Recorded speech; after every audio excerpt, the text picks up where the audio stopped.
اعوذ باللہ من الشیطان الرجیم بسم اللہ الرحمن الرحیم۔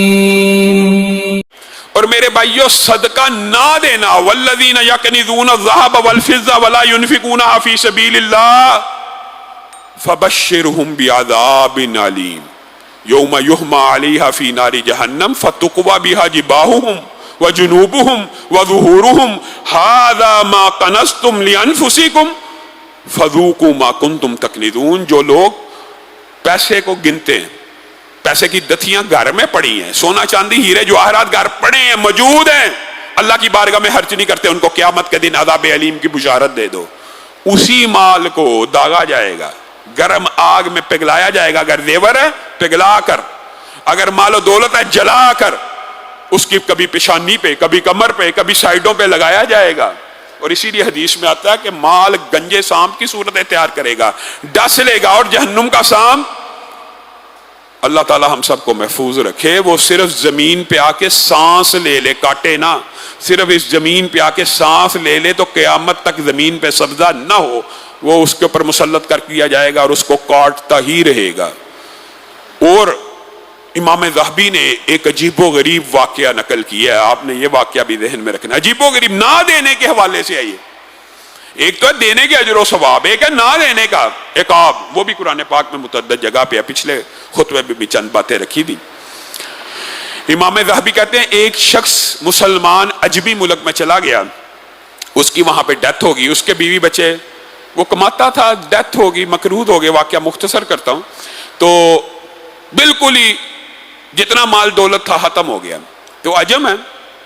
تو عجم میں مسلمان بھی تھے اور مجوسی بھی تھے، تو وہ عورت بالکل بھوک سے ستائی ہوئی اور بچوں کو، یتیم بچوں کو اٹھائے ہوئے بستی کے مسلمان عالم کے پاس گئی اور کہنے لگی اس اللہ کے نام پہ دے جس نے تجھے اسلام کی ہدایت دی، وغیرہ جو مانگنے کا طریقہ ہوتا ہے۔ میں عزت دار خاتون ہوں، میرا خاوند امیر تھا، اللہ تعالیٰ نے پانسا پلٹا، نعمتوں کو ختم کیا، آج مجبور ہوں، فاقے چل رہے ہیں، بچے بھوکے ہیں۔ عجم تھا نا، تو عالم نے کہا کہ تو مسلمان ہے، پہلے اس بات کا ثبوت دے کہ تو مسلمان ہے۔ یہاں پہ اللہ کے نام پہ مانگنے والے کے حوالے سے بات یہ سمجھنے کی ضرورت ہے کہ جب اللہ کے نام پہ مانگ لیا پھر زیادہ باس پرس اور تفتیش کی بھی، اللہ کے نام پہ اگر اللہ کو راضی کرنے کے لیے دینا ہے تو ایک ہاں مستحق کو دینا چاہیے، یہ بھی حدیث سے ثابت ہے، لیکن اتنی تفتیش کرنا کہ ایک عورت پردے میں آ رہی ہے، باحجاب ہے، آپ کے پاس آئی ہے، ایک غیر اسلامی ملک میں آپ کے پاس آ کے آپ سے اپیل کر رہی ہے، تو مسلمان ہی ہوگی۔ اس نے کہا آپ اپنے اسلام کا ثبوت دو، تو عورت کو شرم آ گئی کہ اس کو میں نے مانگا ہے اور یہ میرے اسلام کا ثبوت مانگنا شروع ہو گیا، اس بات سے تعلق کیا ہے، چلی گئی۔ بادل نے ہاستہ مجوسی جو اس علاقے کا اس وقت ضامن تھا اس کے پاس پہنچ گئی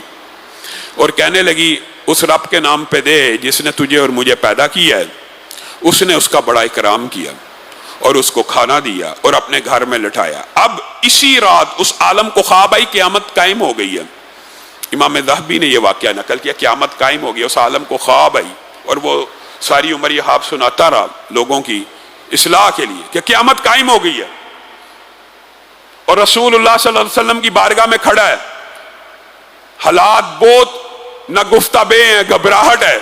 رسول اللہ صلی اللہ علیہ وسلم اس عالم کو مخاطب ہو کے کہتے ہیں وہ ایک محل جنت میں ایک موحد کے لیے میں نے اللہ رب العزت سے کہہ کے تیار کروایا ہے۔ اور بعض روایات میں یہ الفاظ ہیں اللہ نے ایک توحید پرست کے لیے اتنا عظیم الشان جنت میں ایک محل قائم کیا ہے، تو وہ عالم دین رسول اللہ کو کہتا ہوں میں توحید پرست ہوں، میں عالم ہوں، اے اللہ کے رسول یہ محل اس کی کنجیاں میرے حوالے کر دیجئے۔ تو رسول اللہ صلی اللہ علیہ وسلم نے اس کو کہا تیرے پاس ایک عورت آئی تھی، بھوکی تھی، پیاسی تھی، اس نے جو اس سے مانگا تھا تو تو نے اس سے اس کے اسلام کی دلیل پوچھی تھی، آج مجھ سے یہ محل مانگتا ہے، میں تجھ سے تیرے اسلام کی دلیل پوچھتا ہوں۔ وہ عالم ہڑبڑا کے اٹھ گیا، دوڑا، بھاگا، وہ عورت کو تلاش کیا، پتہ لگا وہ جو مجوسی ضامن ہے اس کے گھر میں ہے، ادھر پہنچا، اس کو کہا اللہ کے لیے ان عورتوں اور بچوں کو میرے ساتھ روانہ کرو، ساری عمر ان کی کفالت کروں گا۔ کہا یہ نہیں ہو سکتا. کہا 1000 دینار لے لو. کہا تجھے کیا پتا ان کی کیا برکتیں ہیں. جس وقت یہ عورت مجھ سے مانگ رہی تھی اور مجھے کہہ رہی تھی، میں نے اس کو اپنے گھر میں جگہ دی، تو اتنا عرصہ ہمارے ساتھ رہا، کبھی میرے پاس آیا اسلام کی دعوت لے کر؟ اس عورت نے مجھے اسی رات اسلام کی دعوت دی، کل ہی رات، اور کہا اللہ تعالیٰ نے آپ کے دل کو نرم بنایا ہے، ایک ہمارا خالق مالک ہے، اس کی رضا کے لیے انفاق فی سبیل اللہ کیجئے. یہ لوگوں کے لیے، انسانیت کی بجائے اللہ کے لیے کرنا چاہیے. کہا میں نے رات ہی کو کلمہ پڑھا اور مجھے خواب آئی کہ رسول اللہ صلی اللہ علیہ وسلم نے مجھے کہا جنت میں ایک عظیم الشان محل ایک توحید پرست کے لیے تیار کیا گیا ہے. میں نے رسول اللہ کو کہا وہ کون ہے؟ کہا یہ لے اس محل کی چابیاں. ایک انفاق فی سبیل اللہ کئی مرتبہ انسان کی ہدایت کا، اسلام کی قبولیت کا، جنت میں داخلے کا سبب بن جاتا ہے.